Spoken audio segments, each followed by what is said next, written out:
What happens when your own spouse hides your medication and wheelchair to teach you respect and doesn't realize the cameras are already running? I didn't argue. I didn't raise my voice. I just let her explain herself, slowly, clearly, until she understood every word would outlive the marriage. While you're here, don't forget to subscribe, hit the hype button, and support this channel with a like. And tell us below, have you ever faced something like this? The pills weren't where they should have been. I sat at the kitchen table, staring at the empty spot beside the coffee maker where my medication usually waited. 7 amber bottles, each labeled with my name, Kai Dornil, and the dosage times. Monday morning, 8 a.m. They'd been there yesterday. They'd been there every morning for 3 years. Now the counter was bare. Ayala? I called toward the bedroom. No answer. The apartment felt too quiet, the kind of silence that pressed against your ears. I wheeled myself closer to the counter, checking behind the toaster, the fruit bowl, anywhere she might have moved them. Nothing. My wheelchair rolled smoothly across the linoleum. 3 years since the accident on the metro tracks. 3 years since I'd lost both legs below the knee. 3 years of learning to navigate a world that wasn't built for me anymore. The prosthetics helped when I wore them, but mornings were for the chair. Easier, less painful. The stumps needed time to adjust after sleeping. Ayala? Still nothing. I moved toward the bedroom, pushing the wheels with practiced efficiency. The door stood half open. Inside, Ayala sat on the edge of the bed, fully dressed, her dark hair pulled back in a tight ponytail. She looked at me with an expression I couldn't quite read. "Morning," I said. "Have you seen my medication?" She tilted her head slightly. I moved it. "Okay, where to?" That's not really the question you should be asking. I waited. Something in her tone made my stomach tighten. "The question," she continued, standing up and smoothing her shirt, "is why you need to learn gratitude. I don't understand. I think you do." She walked past me, her shoulder nearly brushing mine. "I take care of everything, Kai. Everything, and sometimes I wonder if you even notice." I followed her back to the kitchen.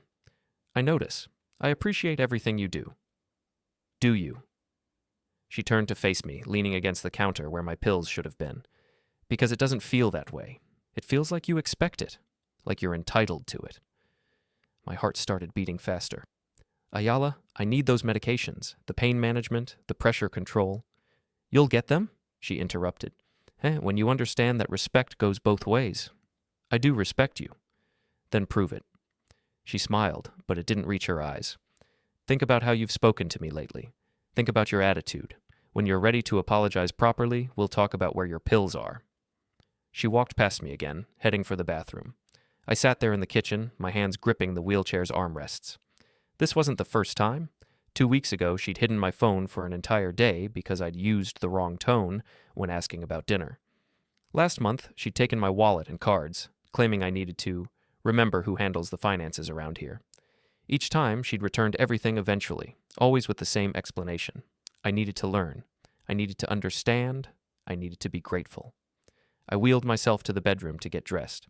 The prosthetics sat in their usual spot on the floor beside the bed. Custom-made, expensive, necessary. I reached for them. They weren't there. "Ayala?" My voice came out shakier than I intended. She appeared in the doorway, still smiling that empty smile. "Where are my legs?" "Somewhere safe," she said. "Don't worry, you'll get everything back. You just need some time to think." "I can't." I stopped myself. Getting angry wouldn't help. It never helped. "I have a clinic appointment today. I already called and canceled it." "You can't do that." "I just did." She checked her watch. "I have to go to work. We'll talk tonight. Really think about your behavior, Kai. That's all I'm asking." She grabbed her purse from the hallway table and left. The door clicked shut behind her, followed by the sound of the lock engaging. I sat in the wheelchair in my bedroom, looking at the empty space where my prosthetics should have been. The phantom pain in my legs I didn't have anymore, started to throb. Without the medication, it would only get worse. I wheeled myself to the bathroom. Basic tasks suddenly became complicated without the ability to stand, even briefly. The apartment we'd chosen together 3 years ago, the one Ayala had promised was perfect for accessibility, revealed its limitations. The bathroom counter was too high. The shower had a seat, but transferring required strength I didn't have this early in the morning, without stretching, without preparation. I managed. I always managed. Back in the living room, I stared at the walls.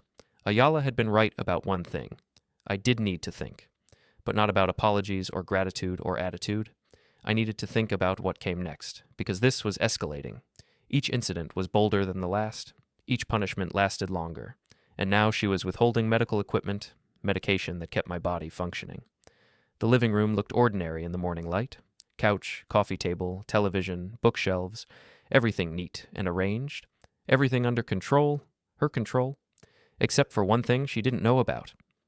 3 months ago, after she'd taken my phone and left me unable to contact anyone for help, I'd ordered a small security camera online, then another, and another, 4 in total, hidden in plain sight. One behind a photo frame on the bookshelf, one inside a decorative clock on the wall, one tucked into a plant near the window, the last one integrated into what looked like a charging station on the desk. She'd walked past them every day. That night, I waited in the living room. The discomfort in my residual limbs had grown from a throb into a searing ache. My pressure medication was 12 hours overdue. I could feel my heartbeat pulsing in my temples. Ayala came home at 6:30 carrying takeout bags. "How was your day?" she asked, setting the food on the coffee table. "Painful." She started unpacking containers. "Have you thought about what we discussed?" "Yes." "And?" "I'm sorry," I said. "For whatever I did that upset you, I'm sorry." She looked at me, evaluating. "Do you mean it?" "Yes. What specifically are you sorry for?" I took a breath. "For not showing enough appreciation, for taking you for granted." "And?" "For my tone, my attitude." She nodded slowly. "That's better. That's much better." She went to the bedroom. When she returned, she was carrying 2 of the pill bottles. "These are the critical ones," she said, setting them on the table. "The others you can have tomorrow if you continue to show improvement." "And my prosthetics?" "Tomorrow." She sat down on the couch. "Let's eat." I took the pills first, dry swallowing them because getting to the kitchen for water felt like admitting defeat. The food tasted like cardboard in my mouth. After dinner, Ayala went to take a shower. I sat in the living room, alone with my thoughts and the quiet blinking of a small red light on the bookshelf that only I knew to look for. The camera was recording. It had been recording all day. The pattern became clearer over the next 2 weeks. At every few days, something would disappear. My shaving cream, the TV remote, a book I'd been reading. Small things at first, easily dismissed as misplaced. But then my wheelchair cushion vanished for 3 days, leaving me to sit on hard plastic that aggravated the pressure points on my residual limbs. Then my backup prosthetics disappeared, the older pair I kept for emergencies. Ayala always had a reason. I'd been short with her. I'd forgotten to thank her for something. I'd questioned her decision about what to have for dinner. "You need to learn," she'd say, each time with that same calm expression. "It's for your own good." I stopped asking where things were. I stopped questioning. I learned to apologize preemptively, to thank her for everything, to agree with whatever she said, and the cameras kept recording. Tuesday afternoon, Elena came for my weekly checkup. She was a rehabilitation nurse from the hospital, 52 years old with gray-streaked hair and kind eyes that missed nothing. She'd been visiting since I'd been discharged 3 years ago, helping monitor my healing, adjusting my care plan as needed. "How are you feeling, Kai?" she asked, setting her bag down on the coffee table. "Fine." "Pain levels?" "Manageable." She pulled out her pressure cuff. "Let's check your vitals." As she wrapped the cuff around my arm, her eyes scanned the room. Professional habit, probably. She'd been doing this long enough to notice when things were off. "Your medication schedule," she said after noting my readings. "Has anything changed recently?" "No. Same as always." She made a note on her tablet. "Because your readings are higher than usual. Not dangerously so, but elevated compared to your last few visits. And you seem tense." "Just tired." She looked at me for a long moment. "How's Ayala?" "She's good. Working hard." "And she's been helping with your medication routine? Making sure you take everything on schedule?" "Yes." Another long look. Then Elena packed up her equipment and stood. "Kai, you know you can tell me if something's not right. That's part of my job. Not just the medical side, but making sure you have the support you need." "I know." "Do you?" I met her eyes. She knew. Maybe not the details, maybe not the extent, but she knew something was wrong. I could see it in the way she held her tablet, the careful neutrality of her expression. "I'm fine," I said again. She nodded slowly. "Okay.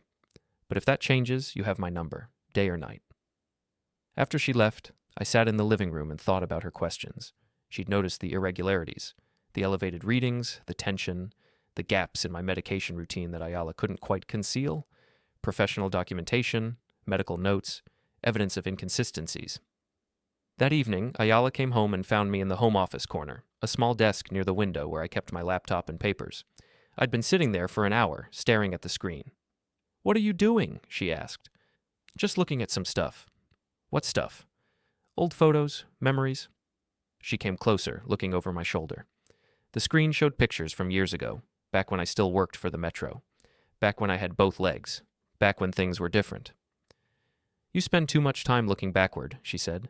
"That's part of your problem." "Maybe. Definitely." She put her hand on my shoulder.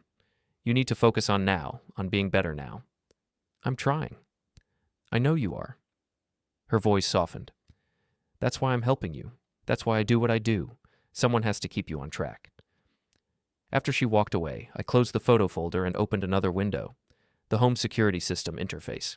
4 camera feeds, archived footage going back 3 months. Hours and hours of recordings. I'd started organizing them last week. Timestamps, locations, relevant conversations, everything indexed, everything labeled, the kitchen discussions about medication, the bedroom confrontations about prosthetics, the living room explanations about respect and gratitude and learning, her voice, clear and unmistakable, explaining why she was doing this, why she had to do this, why I needed to understand. I saved everything to 3 separate drives, one hidden in the apartment, one sent to a secure cloud storage, one mailed to a P.O. box I'd opened 2 months ago using the one day she'd left me my wallet and ID long enough to get to the post office. That night, she hid my phone again.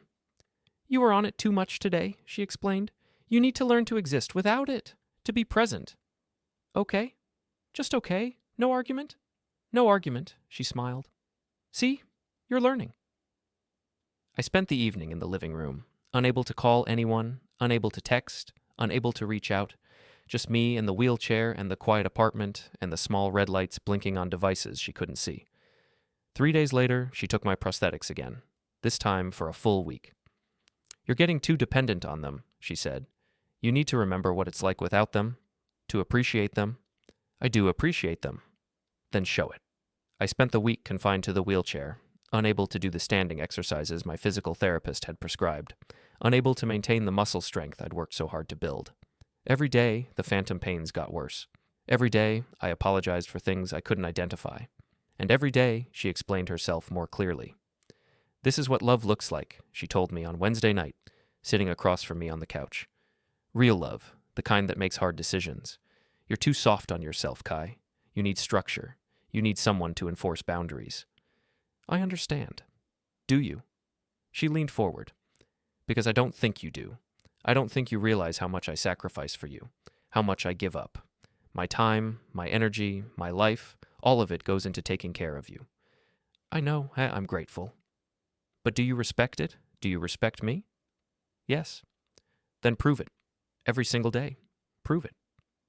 She stood up, leaving me alone in the living room.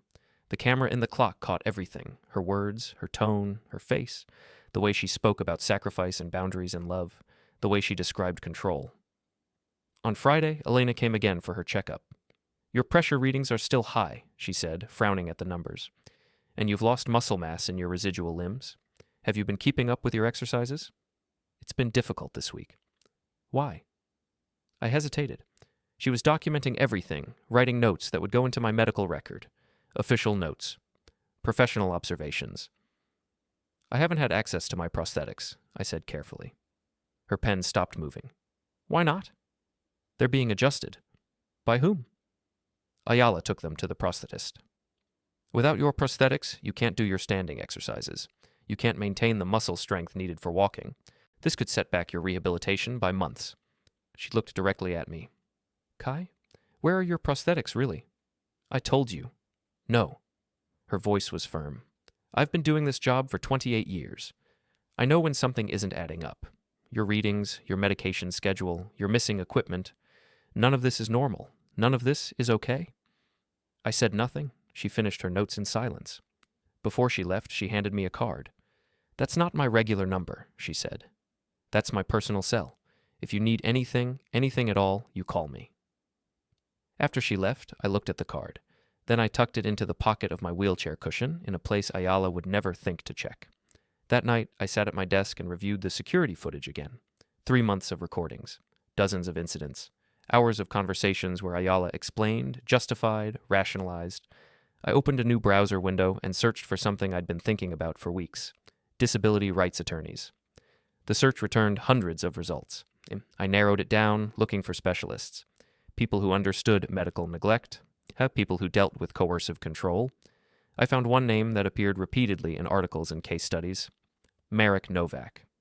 58 years old, based downtown, specialist in exactly this kind of situation. His website listed a phone number and an email address.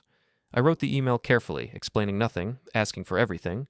I told him I needed a consultation. I told him it was urgent. I told him I had documentation.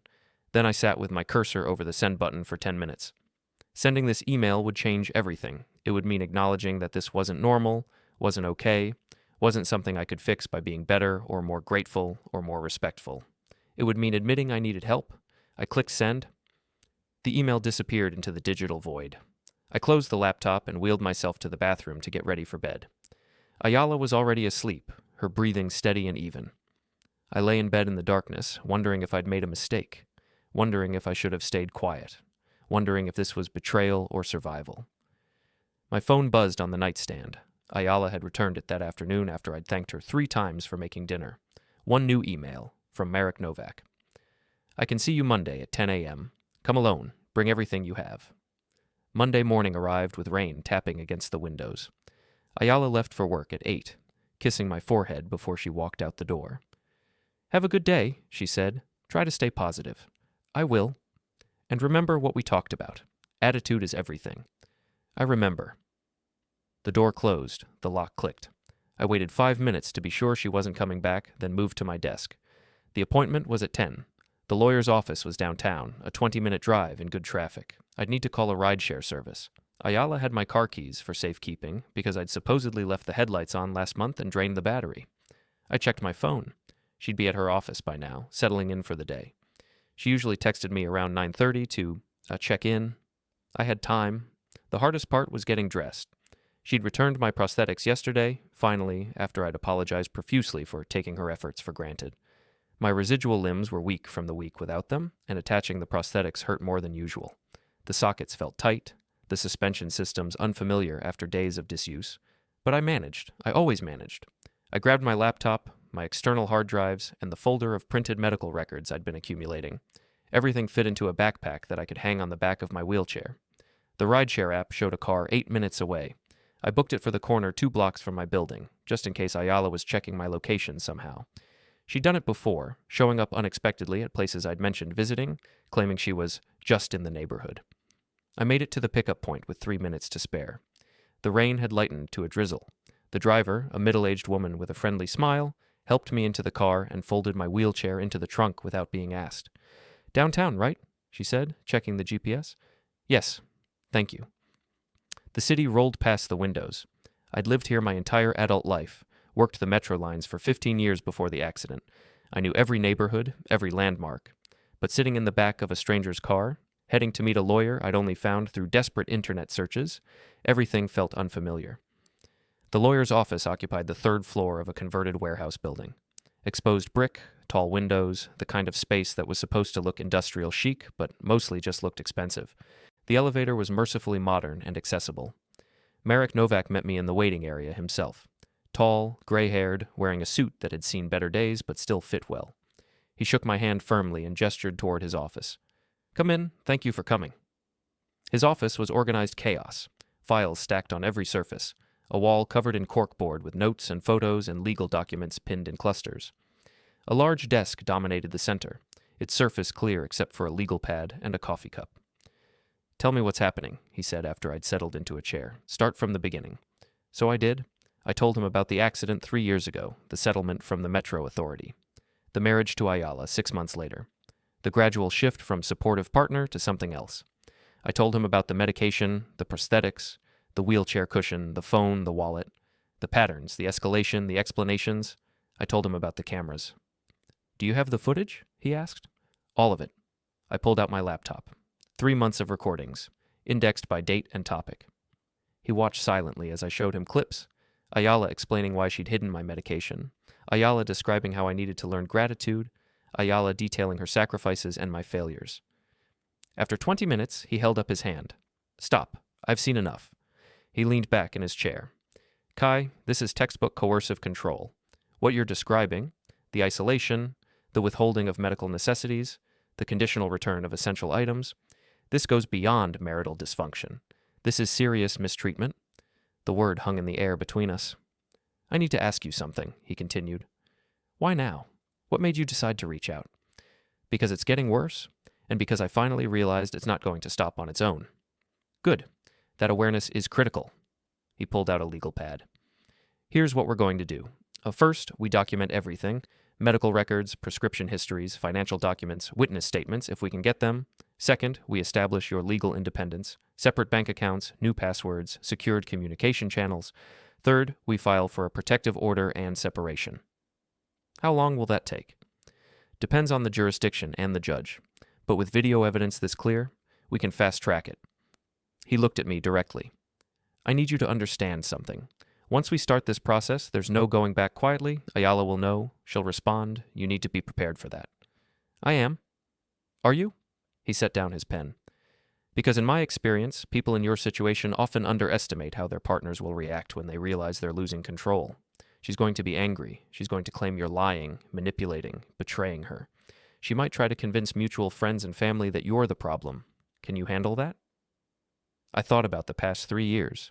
The apologies, the gratitude, the careful navigation of her moods, the wheelchair hidden, the medication withheld, the control disguised as care. "Yes," I said, "I can handle that." "Then let's get started." We spent the next 2 hours going through everything. He copied all my files, took notes on every incident I could remember, outlined a timeline from the first red flag to the present day. He called the rehabilitation clinic and requested copies of Elena's medical notes. He contacted my pharmacy for a complete prescription history. "You did good work with the cameras," he said. "Most people don't think to document until it's too late. You were smart." "I was scared," I corrected. "That too. Fear can be a powerful motivator for self-preservation." Before I left, he handed me a card with his cell phone number. "Call me if anything escalates, day or night. I'm serious about that. If she finds out you came here today, if she realizes something's changed, things could get worse before they get better." "I understand." "And Kai? You're doing the right thing. I know it might not feel that way right now, but you are." The ride home was quiet. I sat in the back of another rideshare car, watching the city blur past, thinking about what I'd just set in motion. When I got back to the apartment, I put everything back exactly as it had been: the laptop in its place, the backpack in the closet, my wheelchair positioned just so. I even made myself lunch and left the dishes in the sink the way Ayala preferred, rinsed but not washed, ready for the dishwasher she'd load later. Everything normal, everything routine. My phone buzzed at 1:30. A text from Ayala. "How's your day going?" "Good. Quiet. Just resting." "Perfect. See you tonight. Love you." I looked at those last 2 words for a long time. That evening, she came home with groceries and a smile. "You seem better today," she said, unpacking bags on the kitchen counter. "More relaxed." "I am." "See? That's what happens when you stop fighting everything, when you accept help." "You're right." She turned to look at me, surprised. "Really?" "Really. I've been thinking a lot about what you said, about gratitude and respect. You're right. I need to do better." The smile widened. "Kai, that's wonderful. I'm so proud of you." She hugged me, and I hugged her back, and the camera in the clock recorded everything. Over the next week, I became the perfect patient partner. I thanked her for every meal, every task, every small gesture. I asked her opinion on everything. I apologized preemptively for minor infractions I hadn't even committed yet, and she responded exactly as I'd expected. The more I submitted, the more she relaxed. The more I praised her, the more generous she became with my belongings. My medication appeared regularly. My prosthetics stayed in their proper place. My phone remained available. She thought she was winning. But while she was basking in her victory, I was building something else. Merrick worked quietly in the background, filing paperwork, scheduling court dates, preparing documentation. The pharmacy printed prescription records showing gaps in my refills that corresponded exactly with the dates Ayala had hidden my medication. Elena provided medical notes detailing the irregularities she'd observed. The building manager, when contacted by Merrick's office, confirmed that the security cameras in my apartment were registered to me, installed legally, and within my rights as a tenant. Everything was falling into place. 2 weeks after my first meeting with Merrick, an envelope arrived in the mail. Ayala brought it in with the rest of the day's deliveries and handed it to me without looking at it. "Something for you," she said absently. I opened it after she'd gone to take a shower. Inside was a single sheet of paper with a date, time, and address. Family Court, Hearing Room 3B, Thursday at 2 p.m. The machinery of the legal system had begun to turn. I sat in the living room with the paper in my hands, listening to the sound of water running through the pipes, and felt something I hadn't felt in 3 years. Hope. Thursday arrived like any other day. Ayala left for work at her usual time, kissing me goodbye and reminding me to take my medication. "I will," I said. "And try to get some sun today. You're looking pale." "Okay." The door closed. I waited until I heard her car start in the parking garage below, then moved into action. The court hearing was at 2. Merrick had been clear. Come alone. Bring nothing suspicious. Act natural. Ayala would be served with papers at her workplace at 1:30, giving her just enough time to make it to the courthouse, but not enough time to confront me beforehand. "She needs to hear about this in a controlled environment," Merrick had explained. "Not in your apartment where she has all the power." I dressed carefully. Button-up shirt, clean pants, my better prosthetics.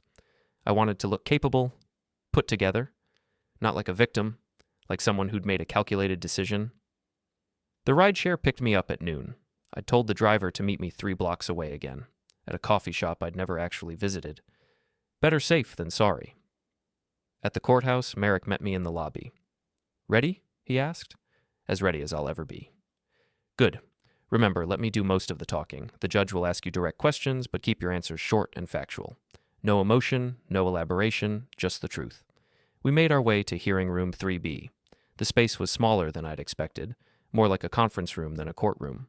A long table, chairs on either side, a judge's bench at the front. Everything efficient and sterile. At 1:45, Ayala arrived. I heard her before I saw her, her voice in the hallway, sharp and confused. Then she burst through the door with a server trailing behind her, a manila envelope clutched in her hand. "What is this?" she demanded, looking at me. "Kai, what the hell is this?" "Mrs. Dornil," Merrick stood. "Please take a seat. The hearing will begin shortly." "I'm not taking a seat until someone explains what's happening." "Kai?" I looked at her but said nothing. "Kai?" Her voice rose. "Answer me." "Mrs. Dornil, you need to sit down," Merrick repeated. "If you don't, you'll be held in contempt before we even begin." She stared at him, then at me, then at the papers in her hand. Slowly she sat down across from us, her face pale with shock and anger. The judge entered at exactly 2 p.m. An older woman with silver hair and reading glasses perched on her nose. She took her seat, reviewed the file in front of her, and looked up. "This is a hearing for a protective order and emergency separation," she said. "Mr. Dornil is the petitioner. Mrs. Dornil is the respondent. Mr. Novak, you're representing the petitioner?" "Yes, Your Honor." "Mrs. Dornil, do you have representation?" Ayala shook her head, still looking dazed. "You have the right to an attorney," the judge continued. "We can postpone this hearing to give you time to secure one if you'd like." "No," Ayala's voice was tight. "I want to hear what this is about, right now." "Very well. Mr. Novak, please present your case." Merrick stood and outlined everything in clear legal language. The incidents of withheld medication, the confiscation of medical equipment, the financial control, the documented patterns of coercive behavior. "Your Honor, the petitioner has extensive video evidence of these incidents. With the court's permission, I'd like to present selected clips." "Proceed." Merrick set up his laptop, connecting it to a monitor facing the judge. Ayala couldn't see the screen from her angle, but she could hear the audio. Her own voice filled the room. "You need to learn gratitude. This is what love looks like. Someone has to enforce boundaries. You're too soft on yourself." Clip after clip. Her explaining why she'd hidden my medication, her describing how I needed to appreciate her sacrifices, her detailing the conditions under which I'd get my wheelchair back. I watched Ayala's face as she listened. The confusion gave way to recognition, then to horror as she realized what she was hearing. Her own words, played back in a courtroom, stripped of context and justification. "This is," she started, then stopped. "Those are edited. It's not what it sounds like." "Mrs. Dornil," the judge said, "you'll have an opportunity to respond. Right now, please remain silent." Merrick continued. He presented medical records showing the gaps in my medication routine, Elena's notes documenting my elevated readings and muscle deterioration, prescription histories from the pharmacy with dates that matched exactly with the incidents on video. The evidence shows a clear pattern of medical neglect and coercive control, Merrick concluded. The petitioner is requesting an immediate protective order, separation of assets, and revocation of Mrs. Dornil's medical decision-making authority. The judge made notes, her expression unreadable. Then she looked at Ayala. Mrs. Dornil, do you wish to respond? Ayala stood slowly. Her hands were shaking. He's making this sound worse than it is, she said. I was taking care of him. I am taking care of him. He can't do everything on his own. He needs help. He needs structure. Sometimes I had to be firm, but it was for his own good. By withholding medication? The judge asked. It was never for long. Just a few hours to make a point. He'd forget to thank me, forget to appreciate everything I do. I work full-time and come home and take care of him and manage the household, and it's exhausting. Sometimes I needed him to understand that. So you withheld medical equipment as punishment? Not punishment, teaching. There's a difference. Explain the difference, Ayala faltered. It's complicated. You don't understand our relationship. You don't understand what it's like to care for someone who's disabled. The constant demands, the needs, the way they depend on you for everything. Sometimes you have to set boundaries. Sometimes you have to remind them that you're a person too, not just a caregiver. And hiding his prosthetics reminded him of that. He was getting too demanding, too entitled. I needed him to remember what it's like without them. The judge was quiet for a long moment, then she turned to me. Mr. Dornil, is there anything you'd like to say? I looked at Merrick. He nodded slightly. Yes, Your Honor. My voice came out steadier than I expected.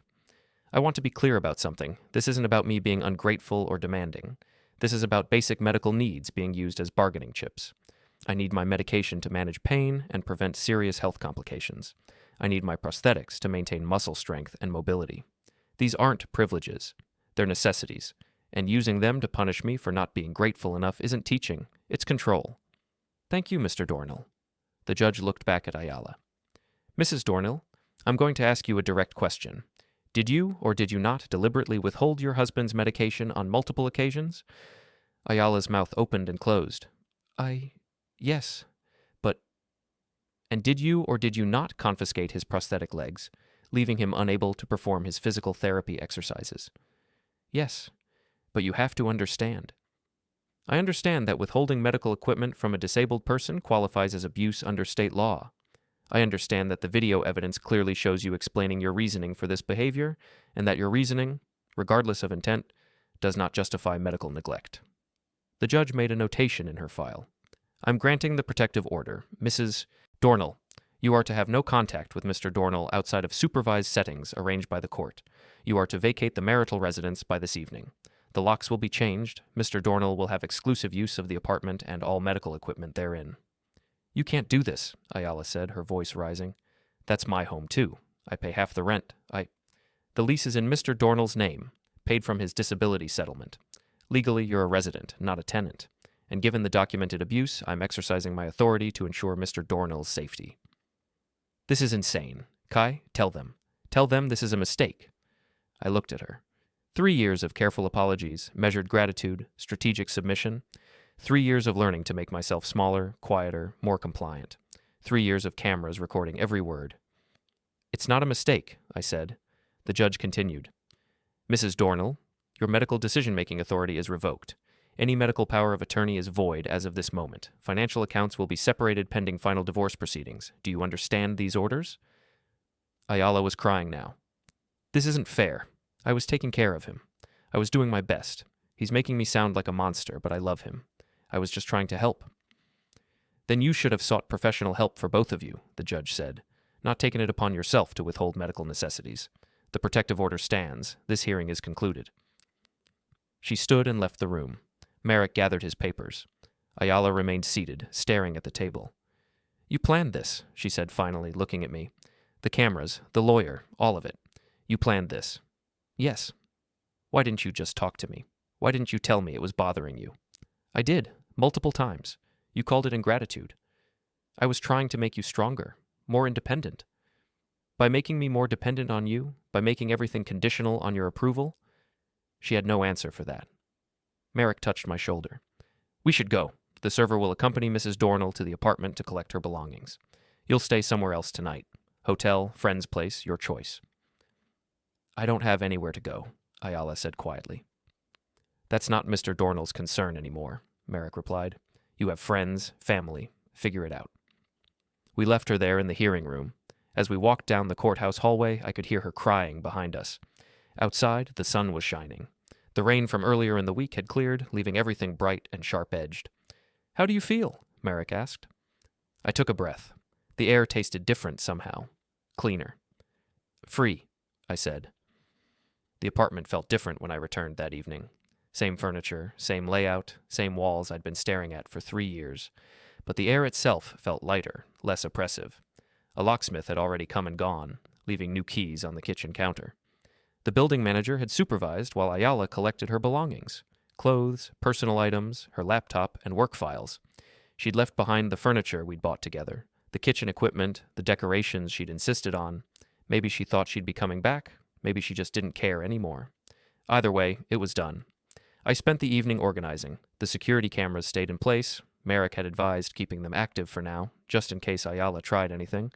But I moved them to more visible positions, no longer hiding what they were. Anyone who entered the apartment would see them immediately, know they were being recorded. Transparency instead of secrecy. My medication bottles lined up on the kitchen counter in their proper order, all 7 of them. No more searching, no more wondering if today would be the day they'd disappear. My prosthetics sat beside the bed, accessible, mine. I called Elena that night. I heard what happened, she said before I could explain. Merrick's office requested my medical notes. I'm glad you did something, Kai. I was getting worried. I should have done it sooner. Maybe, but you did it when you could. That's what matters. She paused. How are you feeling? Physically, I mean. Any pain? Symptoms I should know about? Better, actually, now that I can take my medication consistently. Good. I'll come by this weekend for a full checkup. We need to assess what damage was done by the interrupted care and start rebuilding from there. Thank you, Elena. Don't thank me. This is what I'm supposed to do. This is what everyone in your life should have been doing, supporting your health, not weaponizing it. After we hung up, I sat in the living room with a cup of tea and thought about her words. Weaponized health. That's exactly what it had been. Every pill, every piece of equipment, every basic necessity turned into ammunition in a power struggle I hadn't even realized I was fighting until I was already losing. The next few days passed in a strange calm. I established new routines, medication at the same times daily, physical therapy exercises uninterrupted, meals when I was hungry rather than when someone else decided I deserved to eat. Basic autonomy, revolutionary in its simplicity. Merrick called on Tuesday. Ayala's lawyer reached out, he said. She's hired someone. They want to negotiate the divorce terms. What are they asking for? Half the disability settlement, spousal support, and joint custody of the apartment contents. Standard positioning? They'll claim she was a devoted caregiver who sacrificed her career to take care of you. Will that work? Not with the video evidence and medical documentation, but they'll try. Her lawyer is smart. He'll argue context, stress, caregiver burnout. He'll make her sympathetic. So what do? We present the facts.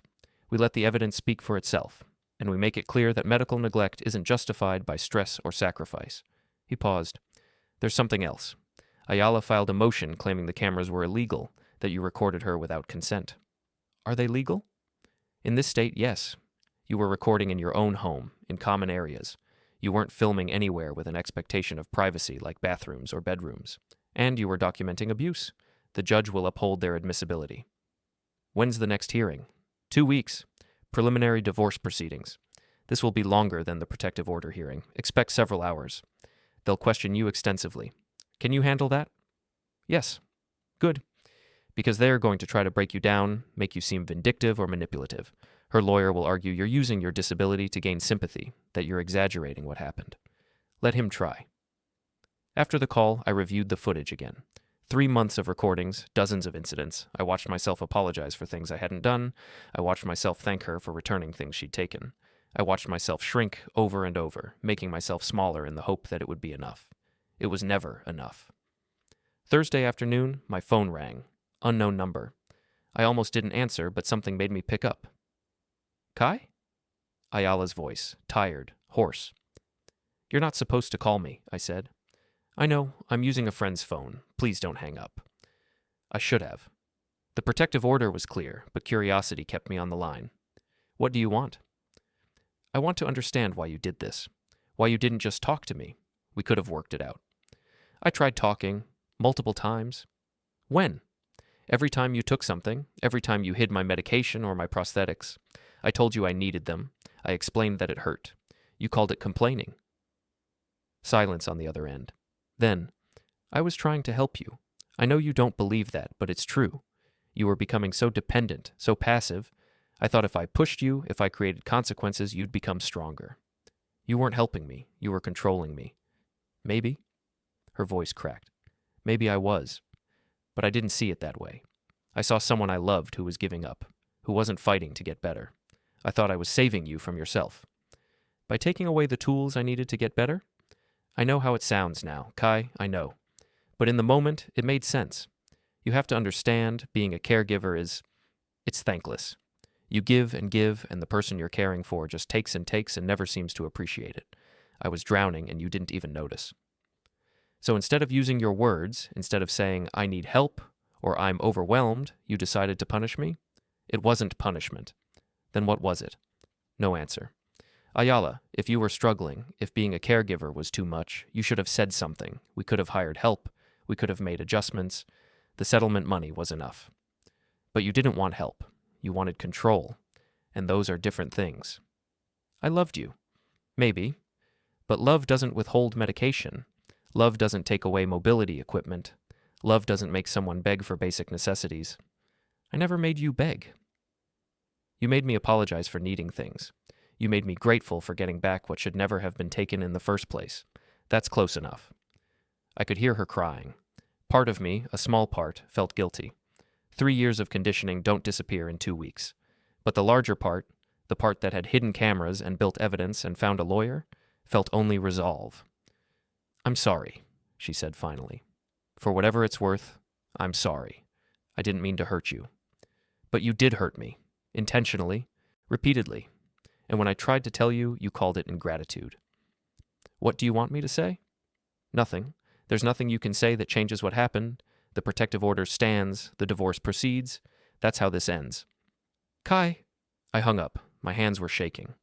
I set the phone on the coffee table and took several deep breaths, waiting for the adrenaline to fade. She was sorry. Maybe she even meant it. But sorry didn't undo 3 years of systematic control. Sorry didn't heal the damage to my body from interrupted medical care. Sorry didn't erase the hours I'd spent wondering what I'd done wrong, how I could be better, why nothing I did was ever enough. Sorry was just a word. That evening, I called Merrick and told him about the phone call. Document it, he said immediately. Write down everything she said, the time, the number she called from. It's a violation of the protective order. We can use it. Do we need to? Maybe not, but having it doesn't hurt. The more evidence of her not respecting boundaries, the stronger our case. After documenting the call, I sat at my desk and opened my laptop.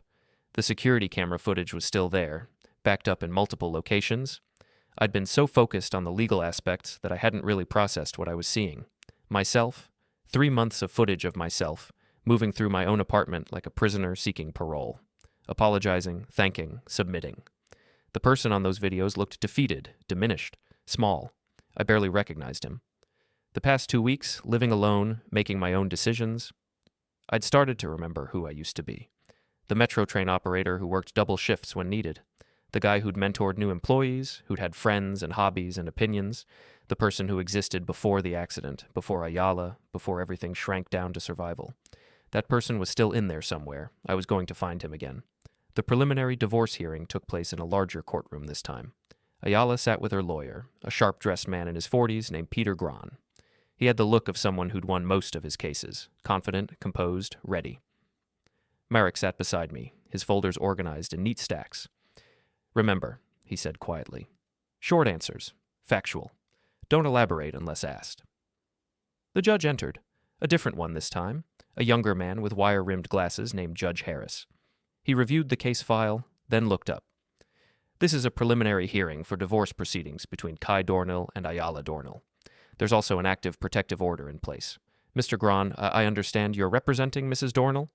Yes, Your Honor. And you've reviewed the evidence presented at the protective order hearing. I have, Your Honor, and I'd like to address that evidence directly. Proceed. Gron stood. Your Honor, my client doesn't deny that she made mistakes. Caring for a disabled spouse is incredibly demanding, both emotionally and physically. Mrs. Dornil works 40 hours a week and then comes home to perform all caregiving duties, manage the household, and handle the financial responsibilities. She was exhausted, overwhelmed, and yes, sometimes she handled that stress poorly. By withholding medication? Judge Harris asked. By attempting to encourage independence in ways that, in hindsight, were misguided. Mrs. Dornil believed that Mr. Dornil was becoming too dependent, too passive in his own care. She thought that by temporarily limiting access to certain items, she could motivate him to be more proactive. The court has video evidence of Mrs. Dornil explicitly stating she was teaching her husband respect and gratitude. And we don't dispute those statements, Your Honor, but context matters. Mrs. Dornil felt unappreciated, taken for granted. She was using poor judgment in addressing that, but her underlying motivation was to strengthen their relationship, not to cause harm. Interesting interpretation, Merrick said, standing. Your Honor, may I? Go ahead. Mr. Gron is attempting to reframe deliberate medical neglect as tough love, but the evidence doesn't support that narrative. The video shows Mrs. Dornil explicitly withholding medication and medical equipment as punishment for perceived attitude problems. She returns these items only after Mr. Dornil apologizes and demonstrates sufficient gratitude.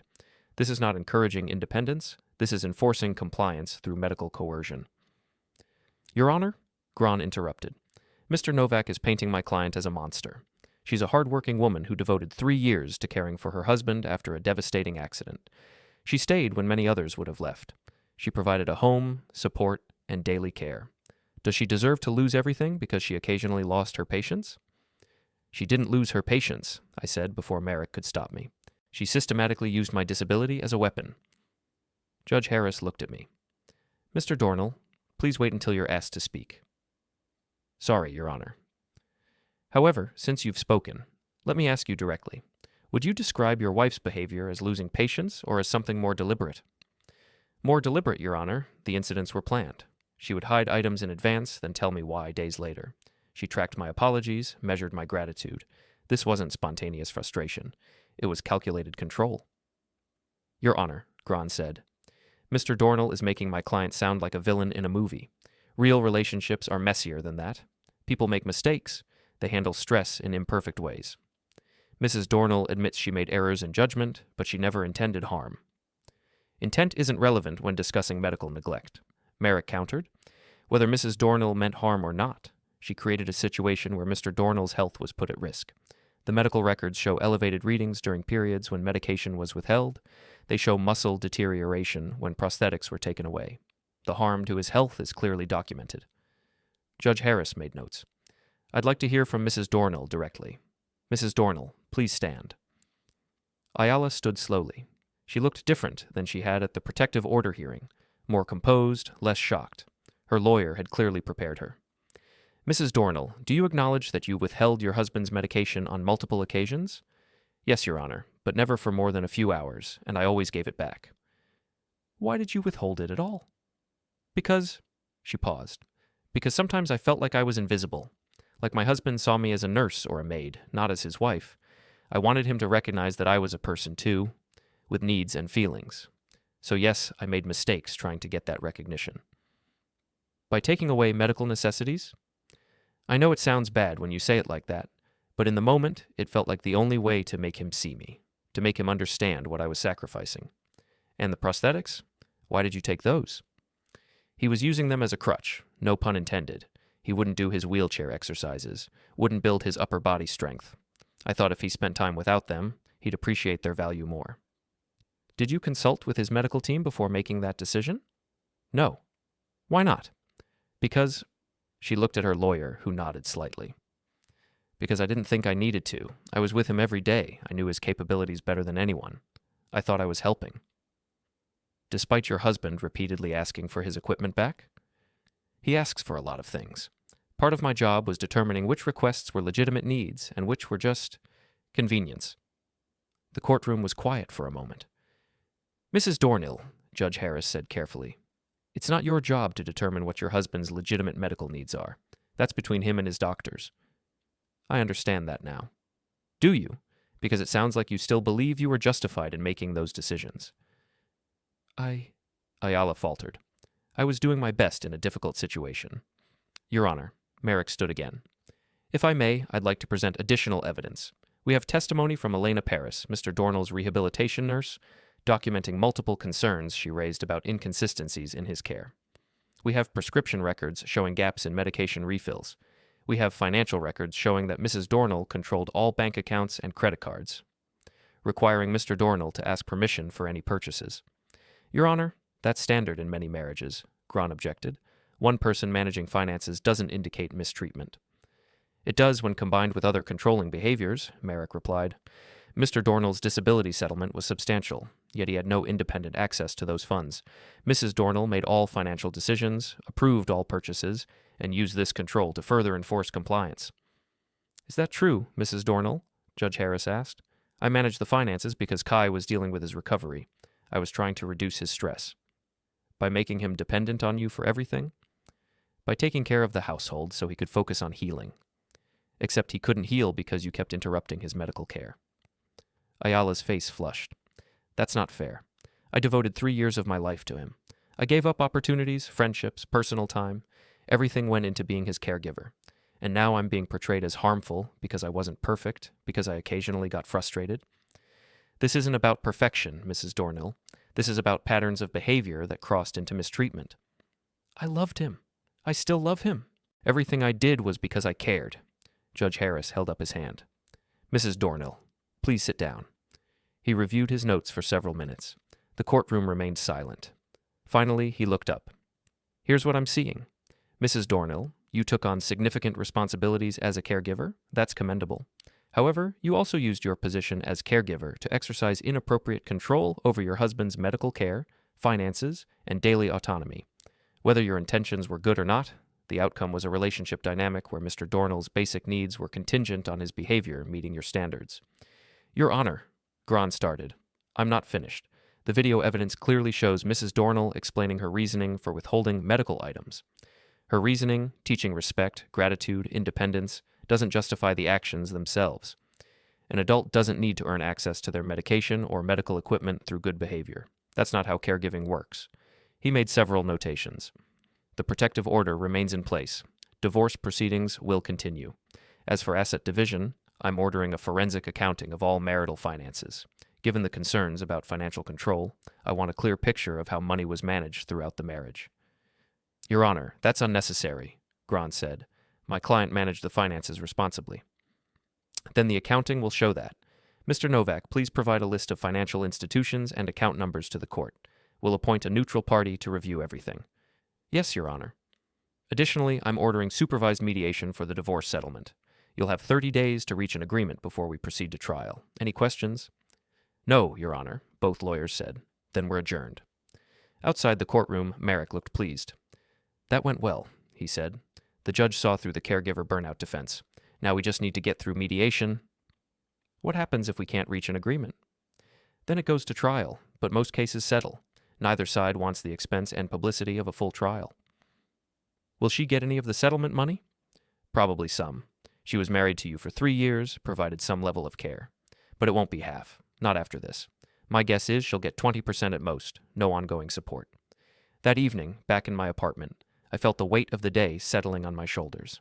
The hearing had been exhausting, reliving the incidents, hearing Ayala defend them, watching her lawyer try to reframe abuse as stress. But it was done. The legal system had heard the evidence and reached the right conclusion. The protective order stood. The divorce was moving forward. Financial independence was coming. I was winning. Elena came by on Saturday for her checkup. You look better, she said immediately. Healthier, less tense. I feel better. Good. She went through her usual routine, checking my pressure, weight, and examining my residual limbs. Your pressure readings are back in the normal range. That's excellent progress. Consistent medication helps. Yes, it does. She made notes.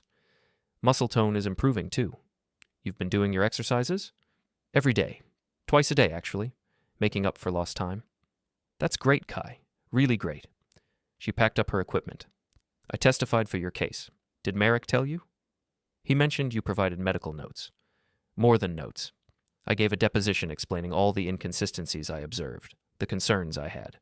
I wanted to make sure the court understood this wasn't just relationship drama, it was medical neglect. Thank you. Don't thank me. I should have done something sooner. I suspected what was happening, but I wasn't sure. And by the time I was sure, you'd already put things in motion. You did what you could? She looked at me seriously. Listen, Kai, you're going to have people, friends, family, mutual acquaintances, who try to make this more complicated than it is. They'll say every relationship has problems, that you're being too harsh, that Ayala meant well. Don't let them get in your head. What happened to you was serious mistreatment. Clear, documented wrongdoing. Don't let anyone minimize that. I won't. Good, she smiled. You're going to be fine. Better than fine. You're already getting your strength back. After she left, I thought about her words. There had already been some pushback, a few mutual friends who'd heard Ayala's version of events and reached out with concerned messages. Are you sure you want to do this? Marriage is about forgiveness. Everyone makes mistakes. I'd stopped responding to those messages. The people who mattered, Elena, Merrick, a handful of friends from before the accident, understood. The rest could believe whatever they wanted. Sunday morning, I did something I hadn't done in 3 years. I left the apartment without asking permission. It was a small thing, trivial even, just a trip to the coffee shop down the street.